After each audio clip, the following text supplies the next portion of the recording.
গিয়েছিলাম মাসির বাড়িতে একটু ঘুরতে, তো সেখান থেকে বাড়ি আসার সময় ভাবলাম চলো একেবারে সবাই মিলে মেলা দেখে তারপরে বাড়িতে যাই। যেহেতু সেরকমভাবে কোনো প্ল্যান ছিল না, নর্মাল একটা শাড়ি পরে গিয়েছিলাম।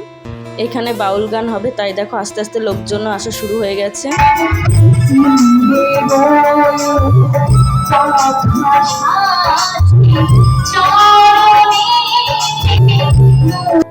এত গরম লাগছিল, এখানে বেশি সময় থাকতে পারিনি। তারপরে আমরা চলে এসেছিলাম বাড়িতে গেছি, সবাই খাওয়া দাওয়া করে শুয়ে পড়বে। সেই সময় সবার কি মনে হলো চলো সবাই মিলে আবার মেলায় যাব, মানে গান তখন হচ্ছিল, সেই জন্য সবাই মিলে আবার মেলায় চলে এসেছি। তখন প্রায় মানে রাত 12:30 মতন বাজে, হ্যাঁ 12:45 বাজে। আর মেলাটা মামা বাড়ি থেকে বেশি দূরে না, সেই জন্য সবাই মিলে নাইটি পরে চলে গেছিলাম। যেহেতু অনেক রাত হয়ে গেছিলো, তো লোকজন সেরকম ছিলই না, আমাদেরকে নিয়ে হাতে গুনে কয়েকজন লোক ছিল।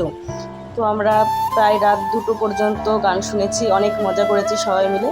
আমি ব্লগ ভিডিওর সম্বন্ধে সেরকমভাবে কোনো কিছুই বুঝি না, তো একটা ভালো লাগা সবাই করে, যেহেতু আমারও একটু ইচ্ছা করে সেজন্য ভিডিও করা। তো কেমন লাগে সবাই কমেন্ট করে জানি।